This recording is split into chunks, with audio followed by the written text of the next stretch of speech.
Nos médias sont tellement racistes qu'ils ont transformé une manœuvre politique en submersion migratoire et je vais tout expliquer chacal, c'est un truc de ouf. Pendant que la droite et l'extrême droite vous parlent et vous hurlent concernant le scandale de Ceuta, cette enclave espagnole en Afrique du Nord qui nous a montré des vidéos de submersion migratoire comme les droitards le disent. Oui, je parlais de Ceuta. Dès qu'un pic de tension arrive à Ceuta, hop, là on a vu les images, c'était World War Z, on se dit waouh, qu'est-ce qui se passe, etc. Et naturellement, ça a été repris par les droitardés et les médias qui en ont profité pour pouvoir avancer leurs éditorialistes anti-immigrationnistes pour dire regardez, on est envahi, etc. La réalité est tout autre. C'est avant tout un levier diplomatique du Maroc qui ouvre ou ferme le robinet à la frontière selon ses intérêts avec l'Espagne. Et c'est là tout le cynisme de cette manœuvre parce que c'est des vies humaines qui sont dans l'appareil de pression. Mais il n'y a aucune invasion, tu vois, il n'y a aucune invasion. Ceuta, c'est un cul-de-sac militarisé et plus de 80% des arrivants sont renvoyés quasi immédiatement au Maroc. Et ce qu'on voit à l'écran, en fait, c'était un coup de pression géopolitique, pas un grand remplacement fantasmé des plateaux télé.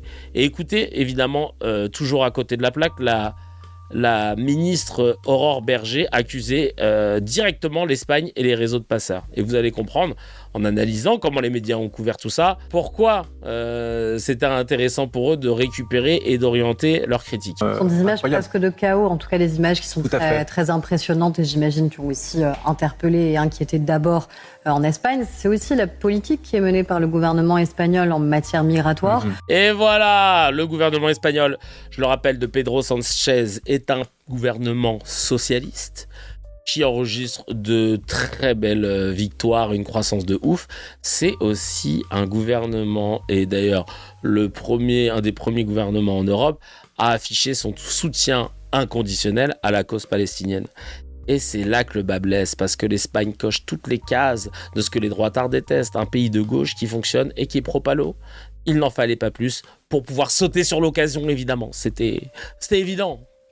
On sait qu'il y a eu des volontés d'arrivée massive sur le territoire et c'est là où on a des régularisations en effet extrêmement importantes. Non, on est sur des réseaux qui sont des réseaux de traite des êtres humains. Des collaborations entre passeurs et ONG. Il faut être intraitable avec les passeurs. Encore une fois, on parle de traite des êtres humains.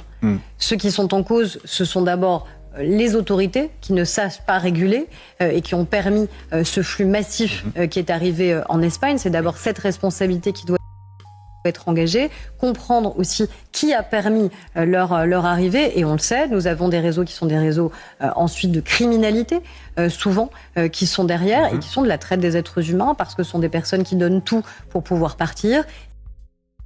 Alors, on va lire les messages que vous avez laissés. Avant ça, parce qu'il y a peut-être des gens qui découvrent un peu le délire, etc., ou qui n'ont pas cherché à comprendre. Pour info, Ceuta, c'est là, écrit en gros, à côté de Gibraltar. Ceuta, vous constaterez donc que c'est au Maroc. Mais c'est un territoire qui appartient à l'Espagne. Mais je le précise, c'est au Maroc. C'est en Afrique du Nord. Parce qu'il y en a qui ne le savaient pas et qui pensaient que c'était sur les côtes de la péninsule ibérique côté espagnol. Pour pouvoir augmenter l'angoisse. L'angoisse de quoi ? L'angoisse de voir des gens débarquer. Ouais, et moi j'ai un gros problème avec ça déjà. D'autant plus que, alors je le précise, il y a une autre enclave qui s'appelle Melilla et qui est aussi espagnole mais sur le territoire marocain. Pourquoi ?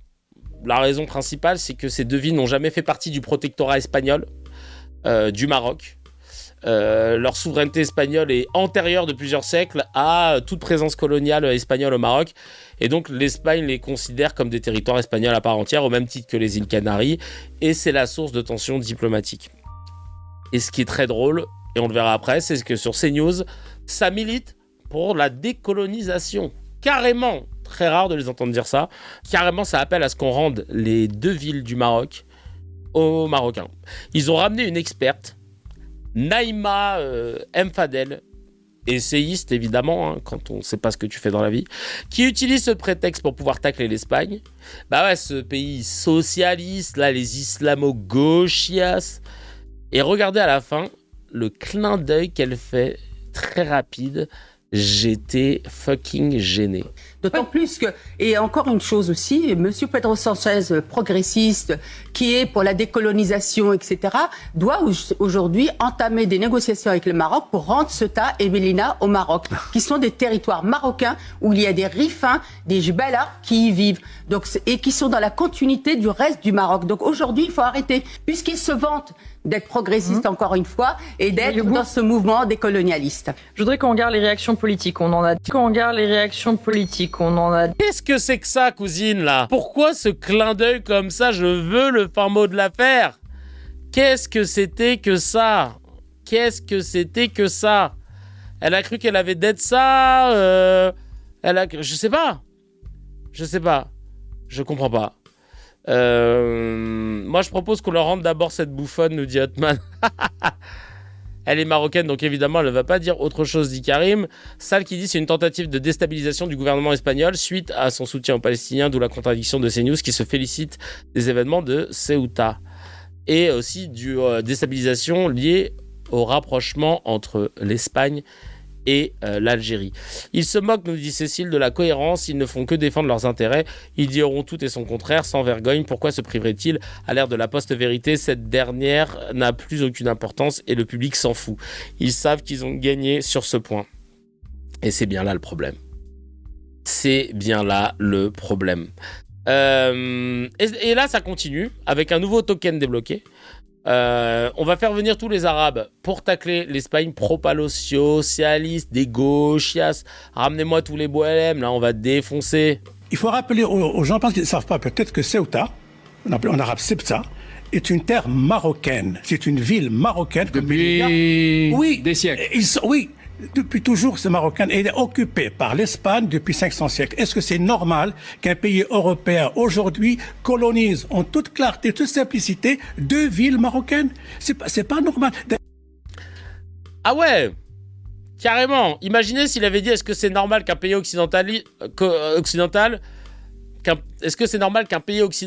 colonise 2 territoires palestiniens? Il lui aurait coupé son micro à est-ce que... Et pourtant c'est le cas, Chacal. Non mais vraiment, aïe. Vraiment, tu vois que là, sur CNews, ils se sont dit, allez vas-y, let's go, on y va, on prend un narratif, celui-là il nous plaît, ça permet de tacler l'Espagne, on va y aller à fond. Ensuite, évidemment, on a les théories du complot et les fake news qui s'enchaînent. Sur CNews, un directeur de la centrale de la police des frontières nous balance... sans l'ombre d'une preuve. Il nous balance, sans l'ombre d'une preuve, que 60% des migrants seraient algériens. Regardez un petit peu les chiffres et la répartition, la typologie des migrants qui sont rentrés. Bon, on sait que ce sont des hommes jeunes. Pour la plupart, ce sont des Algériens à 60%, 35% de Marocains et 5% d'Afrique de l'Ouest, donc Maliens, Sénégalais, Ivoiriens, etc. Donc, ah, merci. 60% d'Algériens, là, dans les vidéos qu'on a vues. Des francophones. Donc des francophones qui ont forcément non seulement un lien, j'allais dire linguistique, mais surtout des liens familiaux, des liens traditionnels avec notre pays. Ah bah oui. Et donc on peut considérer qu'une partie des migrants va transiter vers le territoire français. Ah bah oui, ils vont venir en France, c'est sûr. 60% d'Algériens parmi tous les gens qu'on a vus. Je rappelle à la régie de CNews et à ce directeur de la centrale de la politique des frontières. Apparemment, c'est peut-être dans Age of Empire. C'est dans un jeu, hein, c'est pas dans voilà. Les frontières terrestres entre l'Algérie et le Maroc sont fermées depuis 1994, à peu près quoi. Donc là, tu me balances qu'il y ait 60% des quoi? On a dit qu'il y avait combien de personnes qui s'étaient rendues? Autour de 50 000 personnes, 60 000 personnes? Il y en a 60% qui sont algériens? Ils sortent d'où? Ils sont arrivés comment? Bah dis-nous, hein. C'est un truc de ouf. Il fallait qu'ils mettent l'Algérie dans la sauce. Et c'est pour vous montrer à quel point il y a une médiocrité sur le sujet. C'est qu'on aurait aimé aller sur des chaînes d'information, parce que je rappelle, les chaînes d'information ne sont pas censées faire de l'opinion. C'est dans la charte et dans le cahier des charges que l'Arcom a fait signer à toutes les personnes qui ont une fréquence sur la TNT. Pas de chaîne d'information d'opinion. Donc normalement, je suis censé avoir une espèce de récap, tu vois, en bonne et due forme, didactique, pour comprendre où est Ceuta, sur quel continent, à qui ça appartient, pourquoi d'un coup on a vu ces images de toutes ces personnes qui ont débarqué, avec notamment cette vidéo où on voit un camion qui à l'arrêt, qui s'ouvre et les gens descendent, qui étaient entassés dans ce camion.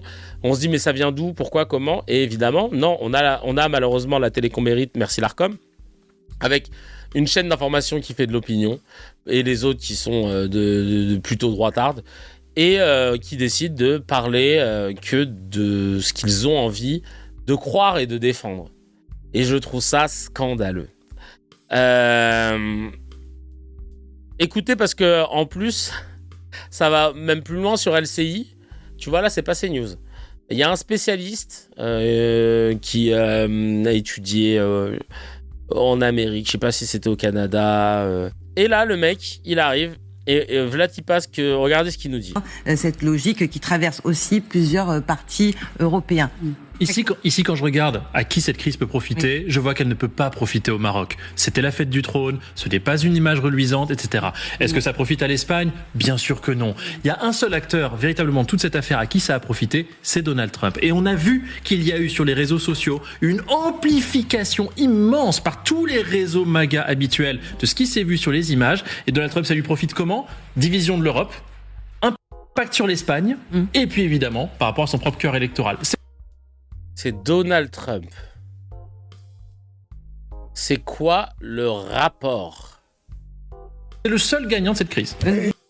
Le seul gagnant de la crise de Ceuta, c'est Donald Trump. Attends, je vais réécouter parce que... Réseau MAGA habituel de ce qui s'est vu sur les images. Et Donald Trump, ça lui profite comment? Division de l'Europe, impact sur l'Espagne, et puis évidemment, par rapport à son propre cœur électoral. C'est le seul gagnant de cette crise. Donald L'autre gagnant de la crise, c'est Poutine. Et pas que Donald Trump, hein. Elon Musk, alors, si vous allez sur son Allez, c'est Poutine, hein. Ah non, le gagnant, c'est Elon Musk.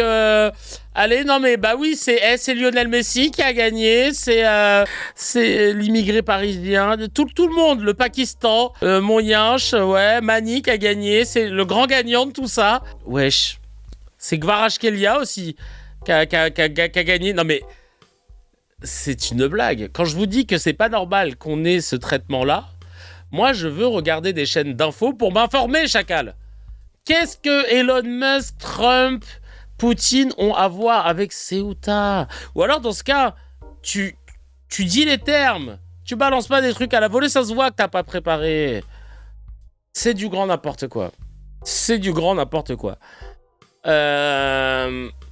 Le fond du panier de l'extrême droite a décidé aussi d'agiter le fameux drapeau de la panique sanitaire.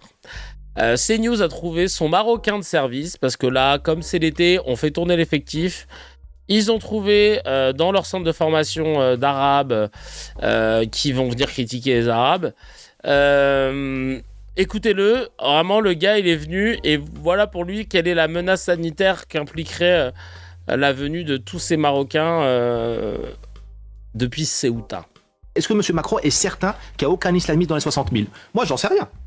Est-ce qu'il y en a un qui n'a pas le sida, par exemple, ou qui a le Covid, ou l'antavirus? Oui, mais alors bon, après, là, vous allez très loin.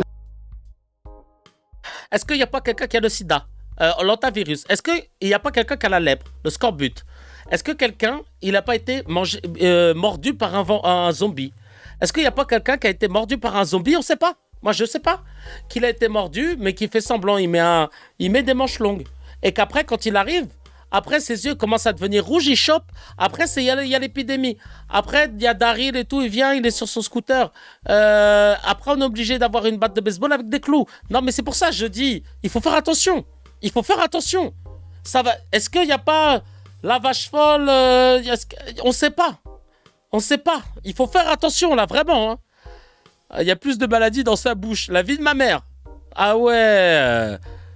Non mais, c'est une dinguerie.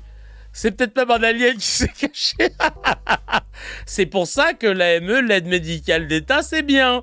Pour éviter ces problèmes sanitaires. C'est pas pour... tu sais, quand tu les écoutes, les droitards, on a l'impression que l'AME, pour les étrangers, ils se font des couronnes, ils se posent des facettes aux frais du contribuable. Chacal, c'est pour même nous sauver, nous. C'est pour faire en sorte que s'il y a des maladies, qu'elles soient traitées, soignées et qu'elles se prolifèrent pas dans la société. Ça me semble genre logique. Et vraiment là, tu te dis, ok.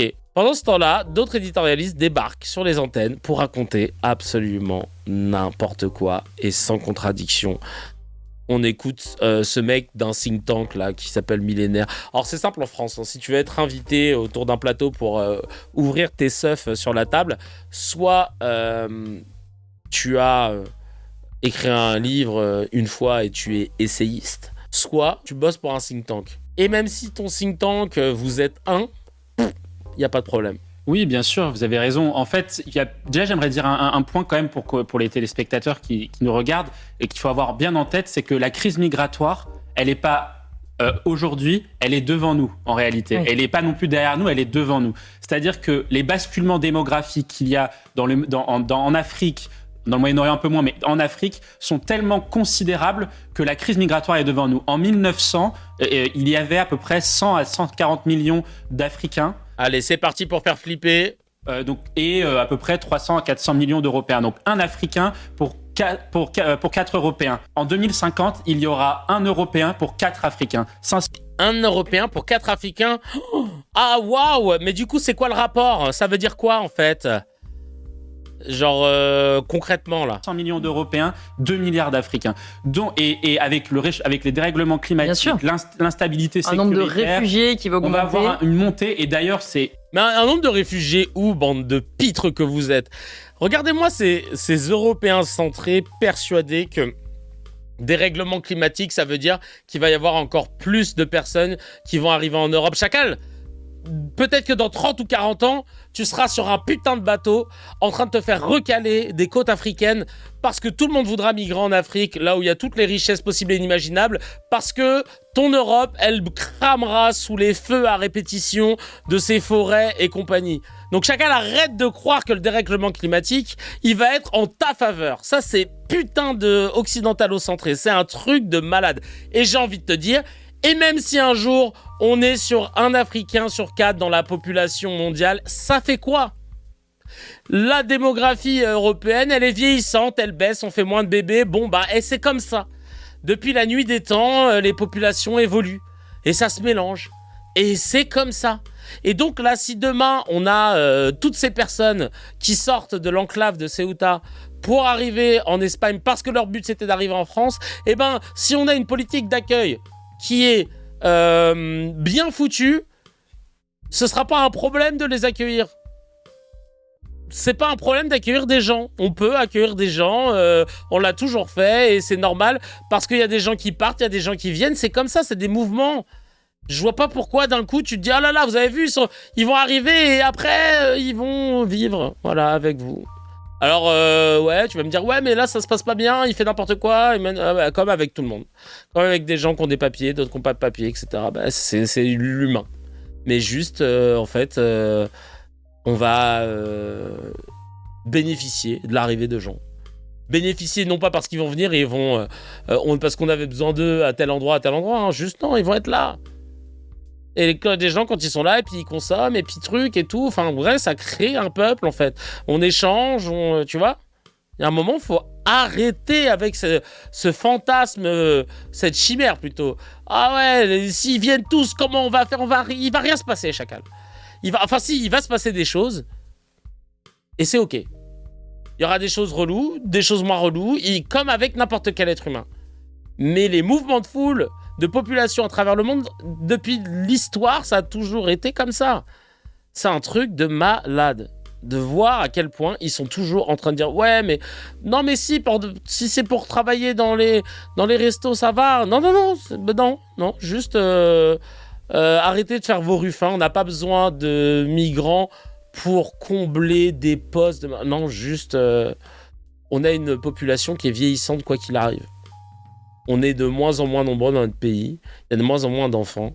Chacal, il y a un moment où il va falloir qu'il y ait des gens qui habitent dans notre pays. Il va falloir que ça se mélange. Il va falloir que, tu vois, il va falloir qu'il y ait des mouvements, en fait. Et c'est OK. Et sans attendre quoi que ce soit, tu vois. Sans attendre quoi que ce soit. Juste, ça se fait, quoi. C'est un truc de ouf. C'est un truc de ouf.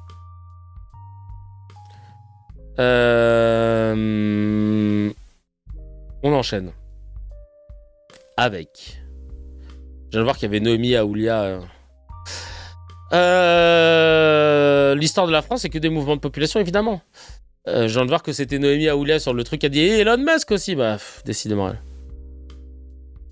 Tu es trop avachi, Kevin, redresse-toi, mon dieu, tu vas te faire mal au dos. Ah ouais, tu trouves? Attends. Voilà, tiens. Sinon, moi, ma chaise, elle est bien. J'étais calé, hein. J'étais pas... Comme tu vois pas l'intégralité de mon... Peut-être que tu dois avoir cette impression-là, mais... Tu vois, il n'y a pas une grande... Je suis en bien, là. Je suis en bien. C'est juste que parfois, peut-être, je suis comme ça parce que je suis en train de lire l'écran, ouais, peut-être. Alors que je suis pas obligé de faire ça, c'est un réflexe. Elon Musk, c'est ses neurones qui ont émigré de son corps. La vie de ma mère. La vie de ma mère. On enchaîne, cool chaîne, exactement. Pour boucler la boucle, parce que je vois qu'il y a quelqu'un qui l'a dit dans les commentaires. Dans ce bingo droitard de la télévision française, comment tu peux parler d'un problème qui n'a rien à voir avec Mélenchon et quand même réussir à faire... quand même réussir à placer Mélenchon? Eh bien, rassurez-vous, il y a un autre arabe du centre de formation, Michel Fayad, qui est du centre de formation de CNews, qui est là pour ça. Ils l'ont fait venir tel Gonzalo Ramos Prime dans les arrêts de jeu. Ils ont dit, dans l'oreillette, ils lui ont dit, frérot, personne n'a placé Mélenchon, ça fait 2 heures qu'on débat. Mais c'est quoi le rapport avec Mélenchon? Chacal, place Mélenchon, dépêche-toi. Ok, je vais placer Mélenchon. Et voilà ce que ça donne. Oui, je voulais juste réagir à la réaction, vous savez, de notre maghrébin Jean-Luc Mélenchon. Non, c'est comme ça qu'il se définit. Non, Jean-Luc Mélenchon, ça ira. Ouais. Mais parce qu'il parle d'enclave espagnole au Maroc. Est-ce qu'il parle également du fait qu'Istanbul, qui est Constantinople à la base, soit une enclave turque en Grèce, ou bien c'est juste réservé contre les Européens? Non, ça doit être juste réservé contre les Européens. Ouais, je pense. Allez, regardez, messieurs. Merci bien pour l'intervention. Oh, purée de pommes de terre. Oh là là là là là là. GML le maghrébin, ouais. GML qui se dit maghrébin. Michel Fayad, professionnel de l'énergie et de la finance, formateur en géopolitique à l'IFP Training. Je sais pas ce que c'est. Consultant asset management, énergie et ressources. Aïe aïe aïe aïe aïe aïe. Voilà. C'est juste que Mélenchon est né à Tanger, si je dis pas de bêtises. Donc voilà, issu d'une famille pied noir d'origine espagnole et sicilienne. Donc c'est pour ça qu'il avait sûrement dû dire ça, mais vraiment, je comprends pas. Je comprends pas. Mais il fallait qu'il place Mélenchon dans l'équation. Il fallait bien le bingo droitard. Heureusement, sur place, les habitants de Ceuta refusent de se faire récupérer par la haine. Il y a des citoyens qui se sont rassemblés pour chanter et défendre leur ville face à des groupes néo-nazis venus de toute l'Espagne pour instrumentaliser la crise.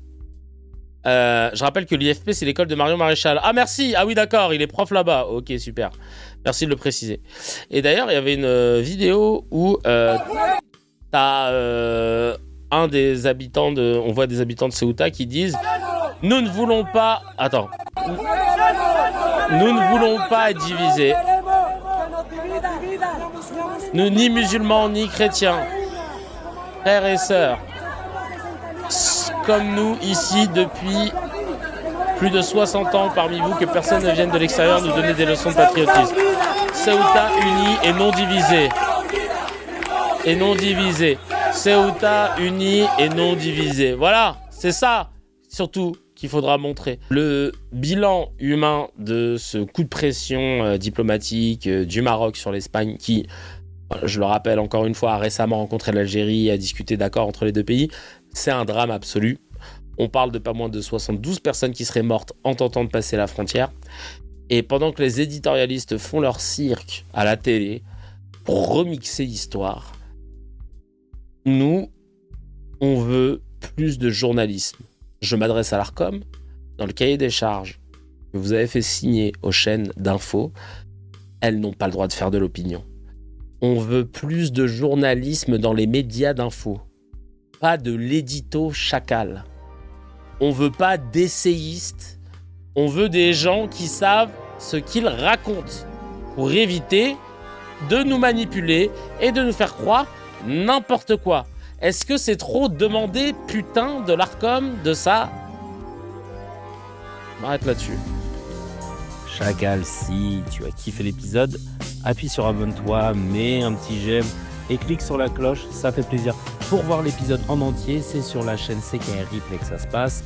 Il y a le lien dans la description et évidemment, l'épisode en entier est disponible sur toutes les plateformes de podcast, Spotify, Apple, Deezer.